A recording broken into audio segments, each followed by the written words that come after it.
Nipah virus এইকেইদিন আমি দিনে ৰাতি একেৰাহে ছ'চিয়েল মিডিয়াত হওক টিভি চেনেলতে হওক ৰেডিঅ'তে হওক বাতৰি কাকতে হওক এটাই নিউজ পাইছোঁ সেয়া হৈছে নিপা ভাইৰাছ নিপা ভাইৰাছটো ইমান ভয়ানক নে এই নিপা ভাইৰাছক কিয় বৈজ্ঞানিকে আজিলৈকে তৈয়াৰ কৰিব পৰা নাই ঔষধ এই নিপা ভাইৰাছ ক'ৰ পৰা আহিছে ইয়াৰ বেমাৰৰ লক্ষণবোৰ কি জানিবলৈ ভিডিঅ'টো সম্পূৰ্ণকৈ চাওক যদি আপুনি নিপা ভাইৰাছৰ পৰা বাচি থাকিবলৈ মন গৈছে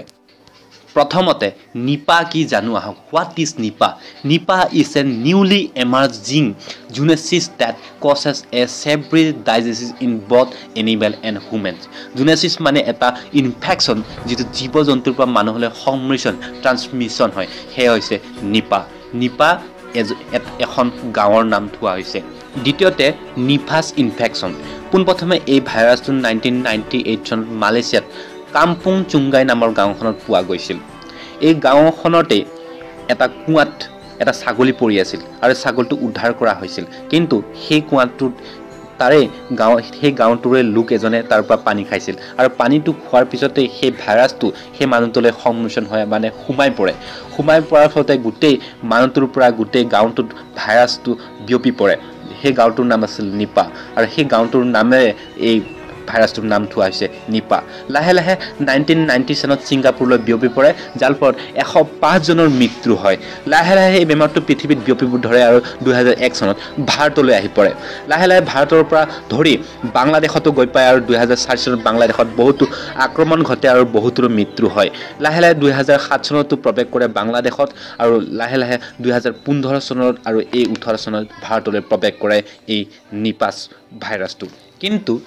এই NIV ভাইৰাছটো আহে ক'ৰ পৰা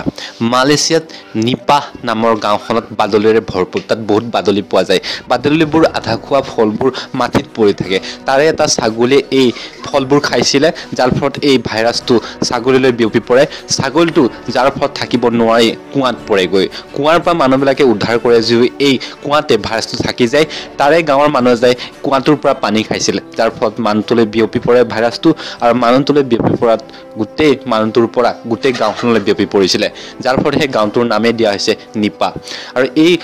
মালয়েছিয়াৰ পৰা ছিংগাপুৰলৈ বিয়পি পৰে ছিংগাপুৰৰ পিছত বিয়পি পৰাৰ পিছত সাইণ্টিষ্টবিলাকে বিচাৰ কৰাত গম পালে যে এটা ভাইৰাছ আৰু এই ভাইৰাছটো ভাৰতলৈ বিয়পি পৰে আৰু কেৰেলাৰ লিলি পটচৰি নামৰ নাচটোৰ মৃত্যু হয় যাৰ ফলত গোটেই ভাৰত আজি কঁপি পৰিছে নিপা ভাইৰাছ বুলি এই বেমাৰৰ লক্ষণবোৰ হৈছে হঠাৎ অত্যধিক জ্বৰ হৈ যোৱা হঠাৎ দেহত পিৰিপিৰিৰ সৃষ্টি হোৱা হঠাৎ মূৰৰ বিষ হোৱা হঠাৎ দেহত নানা ধৰণৰ ৰোগ বিৰোগ হোৱা ঘাঁ ফু ওলাই যোৱা আৰু লাহে লাহে কমালৈ যোৱা তাৰপিছত মৃত্যু হোৱা এই বেমাৰৰ পৰা বাচি থাকিবলৈ হাত সাৰি থাকিবলৈ আপোনালোকে ফল মূল কমাই খাওক যেনে ধৰি লওক আপেল কমলা কল তাৰ পৰা অমিতা এইবোৰ যাতে নাখাওক কাৰণ এইবিলাকত বাদলি বেছি আহে আৰু বাদলি আধা খোৱা ফলতেই এই ভাইৰাছটো সোমাই পৰে আৰু আপোনালোকে লাহে লাহে এই ধৰি লওক গাহৰি খোৱা ক'ত মাছ খোৱা এইবিলাক এৰি দিয়ক কাৰণ গাহৰিয়েতো গছৰ তলত বেছি থাকে আৰু এই গাহৰিয়ে ফল মূল বেছি খায় বাদলিৰ আধা খোৱা ফলবোৰ গতিকে তাৰ পৰাই ভাইৰাছটো সোমাই যাব পাৰে আৰু গোটেই দেহত বিয়পি পৰিব পাৰে ইমান এটা ভয় খোৱাৰ এটা প্ৰয়োজন নাই মাত্ৰ সাৱধান হৈ কিছুমান বস্তু নাখালেই হ'ল আৰু এই গতিকে ভিডিঅ'টো যদি ভাল পালে আপোনালোকে লাইক কৰিব কমেণ্ট কৰিব শ্বেয়াৰ কৰিব আৰু কোনোবাই যদি নতুন মোৰ চেনেল তেতিয়াহ'লে ছাবস্ক্ৰাইব কৰিব